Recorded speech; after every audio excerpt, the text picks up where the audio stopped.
It reminded me of the story, I don't know if you've heard this before, but story about this family, and they're having Sunday roast, they're having Sunday lunch, right? And the two children are watching the mother, okay, preparing the meat to put in the oven. Have you heard this before? And the meat is there on the kitchen unit on the table, and before the mother puts the meat into the oven, right, she cuts off both ends. She cuts off about, 2 inches on this end, 2 inches on that end. And then the rest of the meat goes into the oven. And the children sort of watching this, and they said, "Mum, why have you just cut these 2 pieces of meat, off the end like that?" Because she's just thrown them away, throw the end bits away. And she said, "Well, we've always done this in the family. This is how we make our, this is how we do roast beef in our family." And it just so happens, sort of grandmother sitting next door in the lounge, and they said, "Oh, I learned it from my mother. Go and ask Granny. What she'll tell you." And the children go rushing, and they say, "Grandmother, we've just seen Mum cut the ends off the meat. Tell us how this happened." She said, "Well, I learnt it from my mother, and that's the way my mother always did it." And then she said, "Well, don't you know how this all started?" The kids say, "Don't you know how this all started?" And no, that's how we've always done it in our family. So they said, "Well, who will know, how it all started?" And she said, "I tell you what, we'll ring Auntie Maud, my sister. I think she knows, because, we got it from our mother."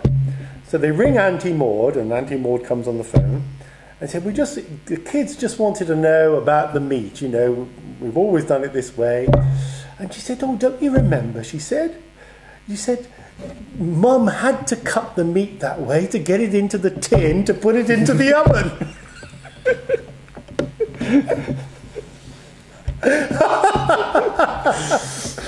So that tradition had been kept after all that. That's and right. And that was the reason that she cut the meat. The story that I heard along those lines was when the mother was cooking, and just before it was time to serve it on the table, she'd get the cat and chuck it under a basket, and then the children grew up, and when they kind of were kind of serving, and they didn't have a cat, so they'd have to go outside and find a neighbourhood cat to put in the basket so they could start eating.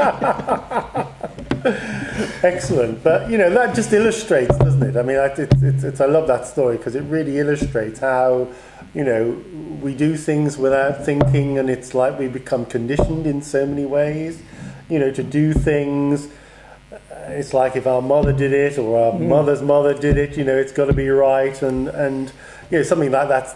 Well, this is often taken as a kind of I suppose criticism of religion, that a lot of it is cultural, social things that might have had some context and purpose centuries ago, but no longer has. No, yeah, yes. But I think it actually applies to all kind of aspects of society. Yeah, absolutely. There's also, it's not just in religion; it's in every aspect of our daily lives. We're carrying a lot, and I think it just raises the point that whatever culture we're following has to be a live one. It has to be something that is thinking about the purpose and understanding the context and why that did work, and understanding what will now work in the present context. And if sometimes things carry down very well, because in one sense human nature hasn't actually changed. Certain bit of our attitudes and kind of ideas on things might change, but actually human nature, things that make us upset, things that inspire us, they'll remain the same. Yeah, and it also illustrates that we do live in a world of assumptions, don't we? We do make assumptions, that this is the way. We don't question. These are and we live by those assumptions, and there are so many assumptions out there. And sometimes I get a little frustrated because, with some of my clients, I can see that they're living in this sort of limited world, and I don't mean this in a critical way. It's like, they assume there's no other way. It's like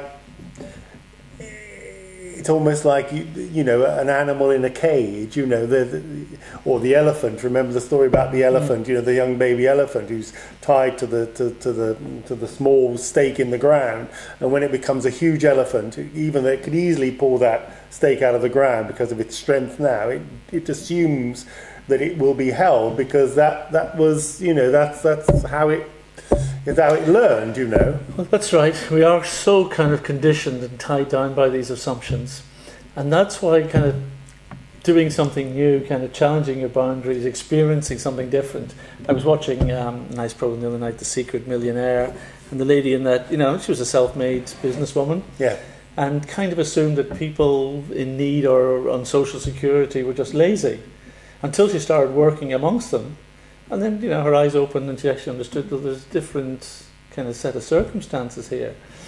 So it's always a question, you know, get out, get a life and start seeing what's going on in order to challenge your assumptions.